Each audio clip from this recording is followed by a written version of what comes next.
Yo, let me tell you a story about a goblin named Sukkler the Third. I'm a diplomat and I was diagnosed dumb at the age of 5, but I've also got mad love for my hobbies. I be sipping on milk every morning and smearing butter all over my face, all while bumping to that heavy metal music. I have got a YouTube channel where I'm showing off my baseball card collection and my unique way of making slimy goop. One day, I had to represent my nation, the Union of Dirty Creatures, at a trade meeting with the United Goat Provinces, ruled by the President Philippe. The meeting was at the New York Stock Exchange and things were looking good, until a sage wanders in and starts spitting some mad rhymes about a vision he had. This sage claimed that me Sukkler the Third is actually a deity, ruled that I needs to save humanity from the gnome people. Philippe, overhearing the conversation, tried to discredit the sage as just a homeless and malnourished weirdo. But in that moment, Philippe and me fell in love and decided to unite our two nations into a country called the Holy Gubble. We were on top of the world, until the sage returned and called both me and Philippe freaks and maniacs.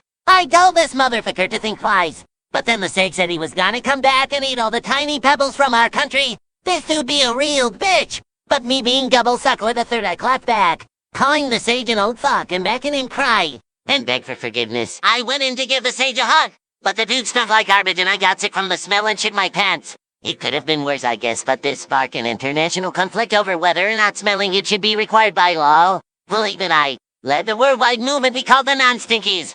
We put in work and made it happen, but the sage was still acting a fool, protesting and wanting to keep his right to stink. You know that kind of shit. He even took off his sandal to make a metaphor about why his stink was good for humanity. What a degenerate. Meanwhile, the sage was plotting to overthrow what he saw as an oppressive government with just his sandal and a couple of sticks. He even got a talking to from his mom, who told him he was a failure. I called his mom to ask her why he is so disgusting. Apparently the sage used to be clean, but then I shut his water off because I was bored. Joke's on him. Ha ha. Anyways, fast forward. As the romance between me and Philippe was blossoming, we went on a hot air balloon ride over the swamps of Georgia. I reached for Philippe's hand, but I fell into the swamp water below and hit my head. Once I woke up, I tasted the dirty swamp water for fun and it was good and very supple, but that isn't the point. You need to pay attention. Philippe turned into a tyrant and mandated the population only shrimp forever. Mad protest in the streets. The sage's plot almost succeeded, but it ultimately failed when the sage tried to smack Philippe with his wet sandal.